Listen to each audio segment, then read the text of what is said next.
lying in wait. There is an extraordinary tale from the Middle Ages about the virtues of patience and wisdom. It was a time long ago when the kings of the West went forth to war against the Muslim usurpers of the Holy Land.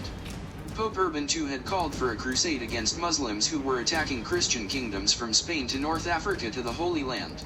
Islam, a religion of conquest and violence, was spreading like a merciless plague. Since their prophet's death, his disciples followed his instructions to spread Islam by the sword. Christian pilgrims and their holy sites were constantly subject to attack and desecration by Muslims. As a result, the Holy Land was no longer accessible to Christian pilgrims from Europe. The story begins in Anatolia, modern-day Turkey, where two brothers, Godfrey, 27, and his younger brother Baldwin, 22, joint heirs to the crown of the Frankish kingdom, were preparing to enter the Holy Land. Papal encouragement, the hope of eternal merit, and the offer of indulgences motivated them, like thousands of others mostly French and Norman knights of the main army, to enroll in the First Crusade. The word crusade, which is derived from the Latin crux, cross, is a reference to the biblical injunction that Christians carry their crosses.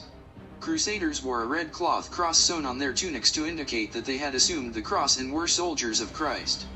The brothers, along with their armies, had endured an arduous 3-week journey that started by boarding ships in Marseille and ended by disembarking in Constantinople. Constantinople was the primary staging area for Christian armies to obtain provisions before beginning the long march to Jerusalem. Upon reaching their destination, the brothers almost immediately began quarreling about the best time to start the expedition. Godfrey argued that the spring was the best time to launch an invasion. Besides, he said, the men need time to fully rest before commencing such an ambitious undertaking.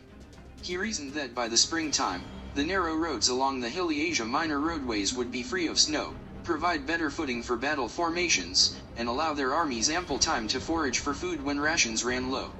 Baldwin, always the undisciplined adventurer, believed that immediate action was their key to success. He believed that the combined Crusader armies could overwhelm an unprepared adversary within 90 days. They just had to leave before it started snowing and the Moslems detected their presence. The dispute between the two brothers raged for weeks and became so heated that they decided to part ways. After 30 days of rest and provisioning, Baldwin left Constantinople with a small contingent of soldiers, headed for Jerusalem. In the beginning of the march, everything went completely according to plan. The ancient roads built by the Romans went directly through major Anatolia population centers that afforded the men opportunities to replenish food stocks and receive supplies by sea. Then, as if courting disaster, the prince made a fatal blunder. Local inhabitants had told the prince about a shortcut that would take weeks off his journey. If true, his contingent would be the first Crusader force to arrive and besiege Jerusalem. The new route required him to leave the well-built Roman roads and travel inland on rugged footpaths in the hill country. Almost immediately, things went wrong. First, the chill of winter appeared in the air and snow started falling. Then, the heavy, armor-laden horses and men, struggling through a mixture of mud and snow, easily grew tired. There were no fresh provisions available in the remote hills and the men began to hunger. Day and night, they had to guard against ambushes. The supposed 2-day detour turned into 2 weeks of utter despair. When the prince was at his wit's end, a seeming miracle appeared on the horizon. In the distance, he saw a large caravan illuminated under the full moon. He at first thought it was odd that a caravan would inhabit such an indefensible position. The caravan resided in a narrow clearing that had ridges on both sides of it, an ideal place to spring an ambush. But, the hunger and cold made him discount his concerns. Little did he know that Muslim warriors were hiding along both sides of the narrow roadway expecting his arrival. They had sent spies to deceive the foolish prince into going inland where there was no chance of rescue. Now their reward was just west of Adana. The foolish prince came marching down into the camp with an exhausted army in complete disarray. His men were cold, hungry, and sickly. The Muslims' leaders, who were disguised as merchants from Armenia, came out of their tents and greeted them warmly.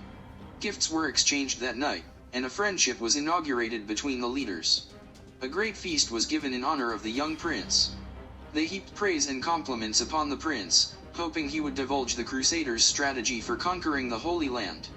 He and his men were given the choicest wine and women to indulge their lust. Seemingly, nothing was too good for these men. However, this hospitality was all a pretense to gain his confidence. Because once the prince's confidence was gained and his men were incapacitated, the Muslim leaders gave a signal, and their hidden comrades began the attack. They massacred the entire Crusader army, save the prince, whom they held for ransom, and his young squire, who would deliver the ransom demand. The young squire, upon release, made his way to the port of the city of Smyrna and boarded a ship headed for Constantinople. Upon arriving in Constantinople, he earnestly sought out Baldwin's elder brother and told him what had befallen them. To the squire's surprise, the elder brother did not hastily make plans to rescue his brother. He instead waited for spring. Then several months later, when winter was far spent, Godfrey and the squire, accompanied by the entire Crusader army, galloped down the coast in full battle array. Upon reaching the outskirts of the ancient city of Lycia, he ordered the army to stop and prepare for battle. He knew that trouble lay ahead, for his spy Alpha, a royal descendant of Aksum, a former king of Ethiopia, had told him of his enemy's plans and identity. The Moslems who were ransoming Godfrey's brother were planning to impersonate local indigenous Christian leaders and offer their swords to the elder prince. Once they had intermingled themselves among Godfrey's men and gained their trust, a main Muslim force would be given the signal to attack during the night. When he reached the appointed place, the impostors lying in wait sprang out of their hiding places and asked the prince for an audience. However, he did not go with them. He had seen their true form. They were like snakes whose rattles were silent. Yet, they were much more deadly than normal snakes. For their kind creep in subtly, gain your trust, and lull you into a false sense of safety. Then their fangs, like daggers, strike those who sleep in a divided house. That prince was not foolish, for upon refusing their invitation, he ordered his men to charge. Great was the slaughter of the pretenders. The prince freed his wayward brother from bondage, and they together marched on Jerusalem to deliver it from Muslim rule. Wisdom is truly its own reward. One prince trusted without a reason and was overcome by his enemies. However, the wise prince was more prudent and prospered by receiving guidance from an ally. So that you will not be overcome by evil, accept no person into your bosom until he is proven true. Even then, keep the secrets of the heart like a fragrance to be used sparingly.